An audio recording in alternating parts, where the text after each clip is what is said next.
네, 여러분, 안녕하십니까. 한덕수 전 대통령 권한대행 국무총리가 어제 대통령 선거 출마를 선언했습니다. 여러분, 출마 선언문 어떻게 들으셨습니까? 어떻게 평가하십니까? 한마디로 말하면, 집권 2년 차의 개헌을 완성하겠다. 그리고 집권 3년 차에 퇴임하겠다. 이런 겁니다. 만약에 이제 6월 3일 날 대통령이 당선이 되면 집권 1년 차는 금년 하반기 플러스 내년 상반기가 집권 1년 차가 되는 거고, 집권 2년 차는 2026년 하반기, 2027년 상반기가 집권 2년 차가 되는 겁니다. 그러니까 2027년 6월까지는 개헌을 완료하고, 그리고 이제 2027년 후반, 그리고 2028년 상반, 그 어느 시점이 될런지 모르지만 대통령 선거와 국회의원 선거를 함께 치르고 임기도 받게 하고, 그래서 극단적인 여소야대 현상이 나타나서 갑자기 이 국정이 그 마비 지경에 이르는 이런 일을 공지를 하는 그런 개헌을 하겠다라는 것만 어, 이제 1차적으로 내세운 겁니다. 그런데 한덕수 후보는 그런 말도 했습니다. 어, 꼭 뭐 2년 차, 3년 차 이런 연차에 연연해 하지 않고 개헌이 조기에 완성이 되고 또 조기에 다음 제7공화국에 의한 정부가 탄생을 한다면 그 시점에는 연연해 하지 않고 바로 퇴임을 하겠다. 저는 이제 한덕수 후보의 이 1호 공약을 들으면서 이렇게 분석과 결론을 내렸습니다. 그렇다. 이것은 한덕수만 할 수 있는 일을 내놓은 것이다. 개헌은 여러분 개헌 국민의힘 손에 맡겨놔도 민주당 손에 맡겨놔도 국회의장 손에 맡겨놔도 절대 안 됩니다. 왜? 서로의 이익이 다 다르기 때문에 서로의 그 차기 정권 창출을 위한 개헌의 여건을 이렇게 뒤집고 저렇게 뒤집는 일로 부지야 세월 그러면서 충돌만 계속할 것이기 때문에 그리고 대권이 손에 들어오려고 하는 사람은 개헌의 기억자도 안 꺼내려고 할 것이기 때문에 그래서 대통령 후보 시절에는 개헌 공약을 내걸었지만 막상 당선이 되면 언제 그랬냐는 듯이 모르는 척 해버리는 겁니다. 그런데 국민의힘도 민주당도 여당도 야당도 못하는 개헌을 오로지 나 한덕수만 할 수 있다. 왜? 한덕수 나는 개헌과 동시에 어느 당에도 미련을 갖지 않고 물러날 것이기 때문에 나에게는 넥스트가 없다. 넥스트가 없다는 것은 저는 이렇게 봅니다. 어떨 때는 그게 가장 큰 약점이 될 수도 있습니다. 넥스트가 없으면 세력들이 모이지 않기 때문이지요. 그러나 넥스트가 없다는 것이 가장 큰 공점이요 장점이 될 수 있습니다. 왜? 넥스트가 없는 사람은 국민들이 믿을 수 있기 때문에 국민들이 넥스트가 없는 사람들의 약속에 대해서는 힘을 실어주기 때문에 그래서 신덕수만 할 수 있는 일 그것이 개헌인 것이다 라고 꺼내놨다라고 생각을 하고요. 다른 측면은 상대가 거절할 수 없는 제안을 한 것이다.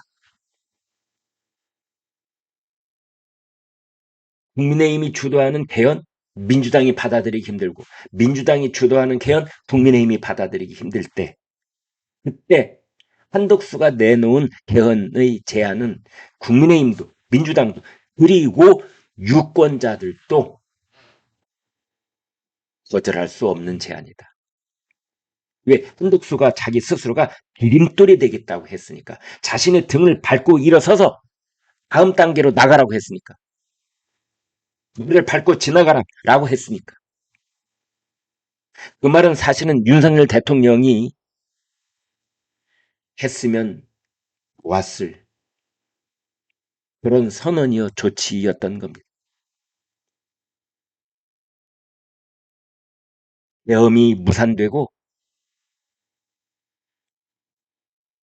헌법재판소의 탄핵 심판이 마지막에 있기 4월 4일 그 이전에 12월, 1월, 2월, 3월 이 넉 달 기간 동안에 윤석열 대통령이 개헌의 구체적인 내용을 제안을 하고 이를 밟고 지나가라. 나는 곧바로 퇴임하겠다 했더라면 어땠을까 하는 생각이 들지 않습니까, 여러분?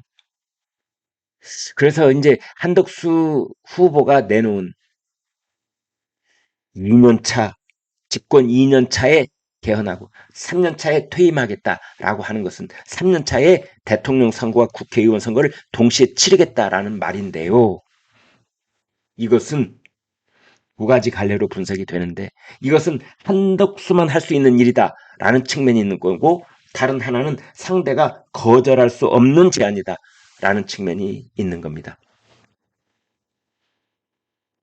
어제 점심 때 쪽방촌에 가서 그 오세훈 서울시장하고 점심을 같이 먹었죠. 그래서 약자 동행이라는 공약을 오세훈에게 넘겨받겠다. 뭐 이런 얘기들을 주고받았고 오후에는 광주 5.18 묘지에 갔는데 또뭐 엄청난 저항이 부딪혀서 들어가지 못했습니다. 근데 이제 한덕수 후보가 손을 입에서 이렇게 모아가지고 나도 호남 사람입니다. 뭐 이런 말을 했는데 그 말에 대해서는 평가가 좀 엇갈려 있더라고요. 잘 말씀하셨다라는 평가도 있는가 하면 뭐 그런 말까지 했느냐 좀 구차해 보인다라는 뭐 평가도 있고 여러분은 어떻게 들으셨습니까? 아무튼 이 대선판에 뛰어든 한덕수 후보 개헌 빅텐트 경제 살리기 빅텐트도 가능하고 거국 내각 빅텐트도 가능하고 뭐 여러 가지가 있겠으나 그 모든 것을 떠나라 개헌 이 두 글자 거기에 찬성하는 그 누구하고도 협력할 것이다. 개헌 빅텐트에 시동을 걸었습니다. 이낙연이다, 뭐 이준석이다, 유승민이다 여기에 끝나는 것이 아니라 지금 민주당 안에 있는 개헌 찬성 세력이면 어떻겠느냐? 중도층에 있는 개헌 찬성 정치 세력은 또 어떻겠느냐? 다 모여라. 그 힘을 바탕으로 6월 3일 대통령 선거를 치르겠다라는 승부수를 던진 겁니다. 이것이 한덕수 후보의 제1호 공약이 됐던 겁니다. 한덕수 후보는 윤석열 정부 10년 동안 총리로서 뼈저리게 경험한 바가 있는데 그것은 숱한 공정협의를 통해서도 그렇고 국회에 출석해서 대정부 질문 과정을 통해서도 그렇고 또는 여러 가지 입법 과정을 통해서도 그렇고 제왕적 대통령과 여의도 입법 독재 제왕이 부딪히면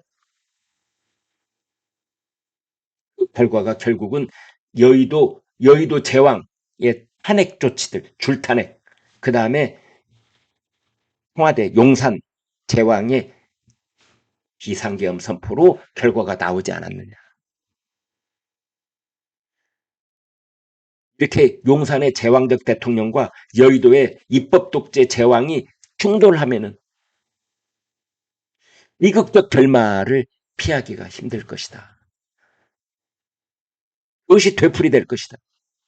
결국은 그 피해가 고스란히, 그 고통이 고스란히 국민들에게 돌아갈 것이다. 이것을 해소하는 것은 변밖에 없다. 그래서 대통령이 가진 권한도 제한을 하고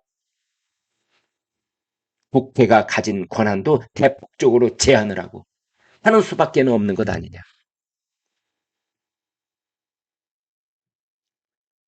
그리고 그 한덕수 후보는 거국 내각을 제안을 했습니다.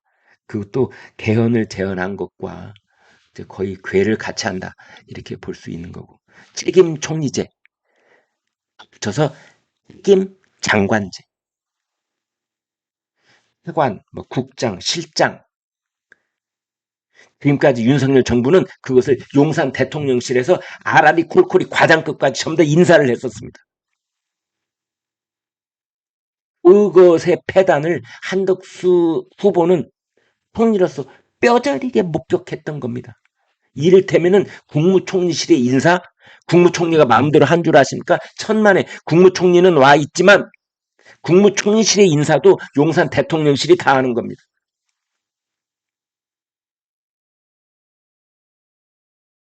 다른 뭐 기획재정부다, 뭐 교육부다, 뭐 국방부다, 행안부다, 뭐 정부 부처 뭐 다 그렇습니다. 그래서 이제 한덕수 후보는 거국내각 책임총리제, 책임장관제, 장관이 자기가 같이 일할 사람을 다 인사할 수 있도록 하겠다. 그리고 통상 위기를 해결하겠다.